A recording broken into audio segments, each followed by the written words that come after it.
I see light. Hello, Mayo. It's great to be here with you all. It's great to be back in Bowling during your 300th anniversary.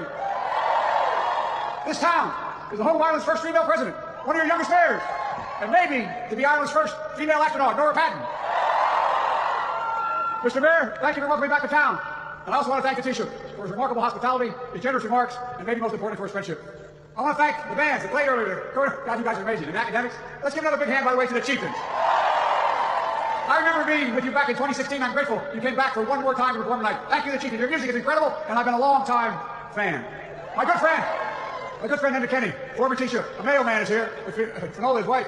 God love her, she's going to go straight to heaven. I love you both, but most of all, I want to acknowledge my family, all the Blewitts.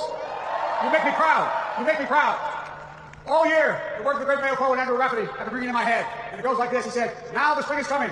I shall raise my sail. Since it in my head, I won't stay still until I shall stand in the center of County Mayo. I mean, I had to be here. My son Hunter and my sister Valerie and I made several stops across Mayo today. We visited Knox Shrine, where I was hosted by Father Richard Gibbons. We also met, out of the blue, we didn't know he was there, a former military chaplain, Father O'Grady, who gave my son last rites in Walter Reed Medical Hospital in Washington. It was incredible to see him. It seemed like a sign. We traveled up to North Mayo Heritage Center, where I learned even more about my roots in Mayo. Roots that led me back here to Ballina and the St. Murdoch. What a magnificent cathedral.